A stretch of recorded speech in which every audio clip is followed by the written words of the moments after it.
चौधरी साहब, ये जो हम गुफ्तगू सुन रहे हैं, इसका शेख साहब ने जिक्र किया गवर्नर राज के बारे में, उन्होंने एक मुमकिनात में से एक इशारा दिया। क्या ये कोई सीरियस सोच है? कोई ये बात डिस्कस हुई है किसी मीटिंग में, किसी बैठक में? क्या हुकूमत के पास ये ऑप्शन है सिंध में गवर्नर राज के बारे में सीरियसली सोच रहे हैं आप लोग? देखिए जी, शेख रशीद जो है वो इंटीरियर मिनिस्टर है पाकिस्तान के, और जाहिर है कि इंटीरियर मिनिस्ट्री के पास ये रिकमेंडेशन जो है वो इंटीरियर मिनिस्ट्री कर सकती है हुकूमत को।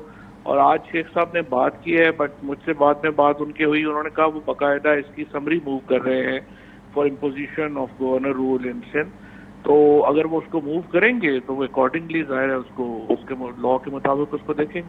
ठीक है, और ये जो समरी मूव करनी है ये कल के दिन के अंदर हो जाएगी? इसके बाद टाइमलाइन भी है, उन्होंने बताया है?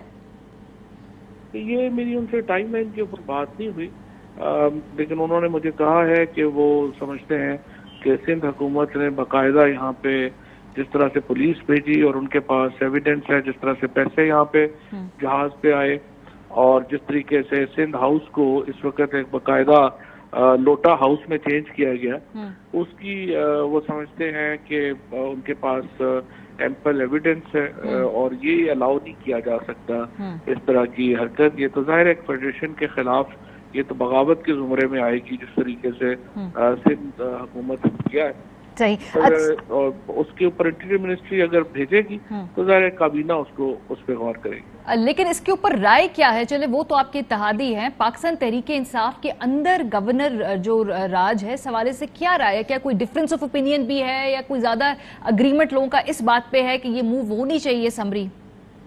सिंध हुकूमत का रोल तो बहुत गंदा है, इसके तो ऊपर तो कंसेंसस है, और लेकिन जाहिर है कि इसकी लीगल देखना पड़ेगा, और जब समरी आएगी तो उसको उस वक्त देखेंगे, अगले ज़ाहिर चंद दिनों में ही होगा। पर आप लॉयर भी हैं फवाद साहब, और ऑब्वियसली सियासी तौर पे भी आप मामला को समझते हैं, दोनों एंगल से जरा बता दें। सियासी तौर पे ऐसी कोई मूव इस वक्त करना, is it a wise move? Politically अगर मैं बात करूं, क्योंकि सिंध के वजीर आला ने भी एक ट्वीट कर दिया, उन्होंने कहा फिर रिएक्शन देखेंगे आप। सो ये तसादुम तनाव बढ़ेगा नहीं इससे अगर इस वक्त ऐसा होगा? तनाव बढ़ेगा, लेकिन तनाव में ये तो नहीं किया जा सकता। आप मुझे बताइए कि ये सिंध के जो चीफ मिनिस्टर हैं उनको तो शर्म आनी चाहिए ये बात करते हुए भी, जिस तरीके से उन्होंने पाकिस्तान के लोगों का पैसा जो है वो लोटे खरीदने के ऊपर, लोगों के जमीर खरीदने के ऊपर लगाया, जिस तरीके से उन्होंने पैसे यहाँ पे भेजे, जहाज यहाँ पे भेजे, और वो सिंध में पीने का पानी नहीं है, इंटीरियर सिंध में जो सेहत के हालात हैं उसके बजाय ये तो एक मॉडल फॉलो कर रहे हैं ना जरदारी और नवाज शरीफ। अपोजिशन में हो, पैसे लगाओ, उसके बाद इक़्तिदार में आ जाओ, पैसे कमाओ और फिर लोगों के ऊपर जो है पैसे लगा दो। इस तरह तो जमहूरियत नहीं मुल्क में चल सकती। तो ठीक है, तनाव होता है तो हो, उससे क्या फर्क पड़ता है? और लीगली भी जरा बता दीजिए ना आप, क्योंकि इस मौके पे जब आप खुद एक तरीके अदम एतमाद का सामना करने जा रही है हुकूमत, उससे पहले लीगली ये समरी मूव करना ये एक मुनासिब फैसला है?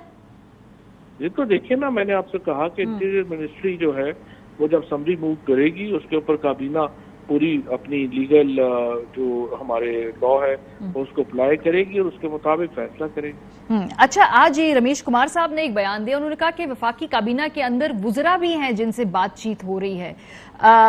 सो इस हवाले से कोई रद्द-ए-अमल दे दीजिए, क्या ये वफाकी काबीना के अंदर वुज़रा से के बारे में भी कोई वज़ीर आज़म साहब को पता चले? क्योंकि बाकी तो पता था उनको, नामों का वो मिल गई थी रिपोर्ट।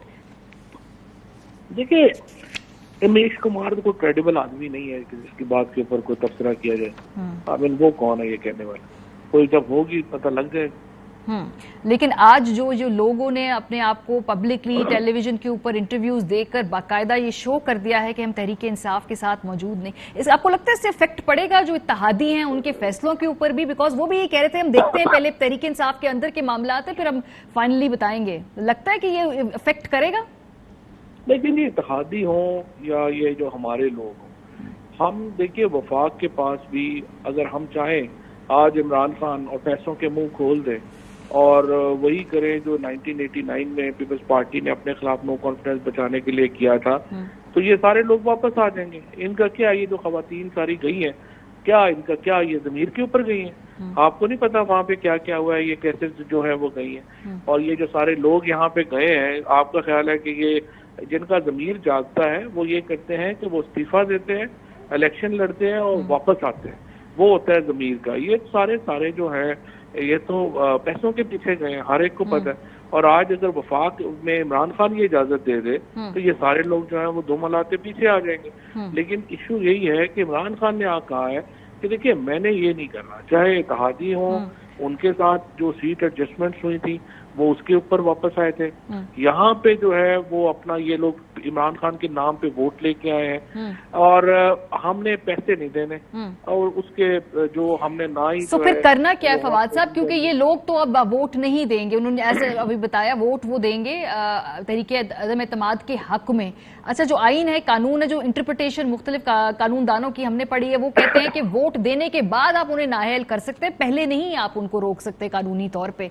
ये तो पता नहीं कौन किस बड़े सीनियर कानूनदान कह रहे हैं, एतजाज एहसन साहब ने भी ये बात कही है। आप सीनियर को छोड़ दें, आप 63 आर्टिकल 63 1A पढ़े अगर आपके सामने, और 1A में लिखा हुआ है कि पार्टी चेयरमैन कंक्लूड्स एक बंदा जो है इसने पार्टी छोड़ दी है या दूसरी पार्टी ज्वाइन कर ली है तो he will declare that guy जो है वो डिजर्टर।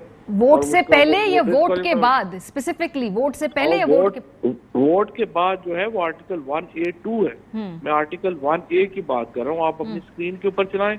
आर्टिकल 1A क्या कहता है? वो कहता है if a person resign from his party और ज्वाइन फॉर अदर पार्टी, यानी अगर एक बंदा अपनी पार्टी को छोड़ देता है या दूसरी पार्टी ज्वाइन कर लेता है और पार्टी हेड उसको डिक्लेयर कर देगा। अब ये सारे लोग जो हैं इन्होंने तो टीवी पे आके कह दिया कि उन्होंने पार्टी छोड़ दी है और वो वोट जो है वो देंगे। अब इसके बाद तो जो है वो इसके ऊपर जो है वो कार्रवाई शुरू होगी इंशाल्लाह। और फिर दूसरा सुप्रीम कोर्ट का 5 जजेस का फैसला है कि जहां पे आइन में मुद्दत नहीं दी गई डिस्क्वालिफिकेशन की, वहां पे डिस्क्वालिफिकेशन फॉर लाइफ है। अच्छा। तो इंशाल्लाह ताला ये जो सारे लोग जिन्होंने पार्टी छोड़ी है ये दोबारा इलेक्शन, सारी उम्र दोबारा इलेक्शन नहीं लड़ सके।